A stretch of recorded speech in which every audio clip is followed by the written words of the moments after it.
Hello, and welcome back to 10 Minutes of Astrology. My name is Shay, your favorite Nostradamus astrologer, who, unlike him, is not going to make you read between the lines. I'm going to be very forward and direct with you about what's coming because all of this stuff is going to be affecting me too, and I need y'all to be praying for me. And let me win the lottery, oh dear Jesus, because I just want to fix this world. Like, I don't even need that much. I just want the rest of this to function when I'm gone because this is ridiculous. We're going to talk about Venus in Aquarius. Random. This is random relationships. This is your friendships, especially. This is how you love this. Venus itself is all relationships, but because Aquarius is broader scale society and friendships and friend groups and big community stuff, this is your relationship to all of that. This goes into Aquarius approximately March 1st, 2027. We start with a trine to Uranus in Gemini at approximately 1 degree. And this is a positive thing because this is airy, this is mental, this is the good kind of chaos. This is your relationship to chaos and the back and forth and the duality and the wind. And, you're like coming into your own kind of person at this point, and it's fantastic. We have a sextile to Neptune and Aries at approximately 3 degrees. So, this spirituality that you have, this passion that you're showing, this drive that you desire, these things that you're going after and that you want to change and get better and to just be excited about, like all of this, you vibing. This vibe is the vibe. And I like it. We have a conjunction to Pluto in Aquarius at approximately 6 degrees. This is around March 6th, 2027. This is big group, come together, collective, on the same page. We're transforming this stuff. This is your relationship to the bigger things around you and how it impacts you personally and in your love relationships and your general life. Like all of this big change that is random and it keeps moving in all kinds of directions and it's swinging, but these swings are necessary. It can be a lot of fun so long as we're trying to do things for the positive and have humanity go forward as a species. Like, this can be really, really positive if we all put in advance to push this kind of good stuff. We have a sextile to Saturn in Aries at approximately 14 degrees. So even though it seems like childish wisdom, we still have that passion. It's the drive. It's what's right for us. It's right for our relationship with ourselves and with our friend groups and with just kind of the collective as a whole. It's singularly together. Like, we're all in this together. Like, there's no other around that. We are all one. Like, we are part of this universe, and the universe is a part of us. It is magical. This is divine. I love it.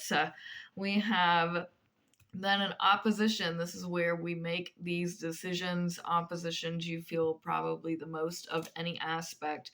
So Venus and the North Node here are in Aquarius. So our weird random relationships, that the North Node is what you strive to be. It's your highest version of self. So that's on opposition to Jupiter, which is big expansive things. On the South Node is what you fall back on. It's the things that you digress to. And Jupiter has been making these aspects to the nodes for a couple of Venus transits already. And this is at 18 degrees. So are we going to have these relationships that really move us forward, that even though they're weird, even though people don't necessarily think oh, they should be friends, or it's not your first thought in a relationship. It's not your first thing that comes to mind that person would do. Like our original judgments and our original ways of thinking are already shifting to where we're really questioning, why do I feel like, or why do I see that, I have these predetermined prejudices against these certain things. Like, no, you wouldn't necessarily see a small dwarf Asian woman with a basketball player, but who are you to judge? Like, that's your relationship. That's what you're doing. If it's putting you on a higher place and you have a great relationship with them and you're friends, and like, okay, great for you. We can all come together. That's cool. On the opposite side of this, we have Jupiter in Leo, which is making a really big thing out of the South Node, which is what we fall back on, and our pride and what we think is right. And we have the courage to stand against, this is about stuff that we believe in too. If we want to be prejudiced, we should be allowed to be. Like, it's a whole other side of this that, like, this can be technicality territory. Jupiter is also lucky, the luckiest part in all of this. So lucky you. Like, this can go in several different directions here, and I'm interested, maybe not excited, but I am interested to see how this plays out, because it's very different ways of thinking. I don't think either of these things are necessarily, like, technically wrong, because yes, you have your own viewpoints, you're allowed your own opinions. Does it mean you are correct?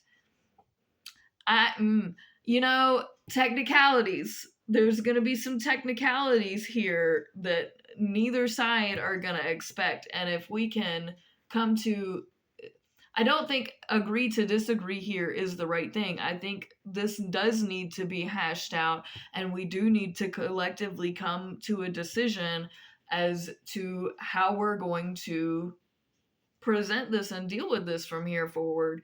Where is our moral compass really lying? Because we have the great collective versus the opinionated few. All of us deserve our rights, especially to what we have to say, but like, at what point is what we're saying, this is, and it's on a really big world stage here, so please be careful what you say in the public at this time, because karma is coming swift this season. We have opposition to Mars retrograde in Leo as well. This is at 21 degrees and 58 minutes. I did this more specifically because the moon is also here. And this is actively how we view ourselves, that we need to be the center of attention. This is our life. This is what we're doing. And not only are we seeing this internally, but we are acting on this. This is opposite this relational higher self with Aquarius. So, fire definitely has more going on. So, Pluto here is you have Pluto and Aquarius over there too, but we just have a lot of fiery aspects that I think I'm interested to see how this plays out. I'll say that. We have a sextile to Chiron and Aries at 28 degrees. Again, between Venus, which is in Aquarius. So this is a good thing, because how we heal and how we're healing in our relationships, which are becoming very strange, but it's good for us. The strange is good for us. We're just falling in, we're vibing, and then Venus goes into Pisces approximately March 26th, 2027. If you like stuff like this and you're excited to see, this makes me interested to see the future. I'm not necessarily excited for it, but I'm at least intrigued as to how this is really going to play out in the long run, because this is some intricate, weird. My phone is dying though, so I really have to go. But thank you so much for all of your support, the new people that have come into my life and have pressed all the buttons. I appreciate you more than you know. I'm gonna go. Peace out, fam. Much love. Press the button. Thank you.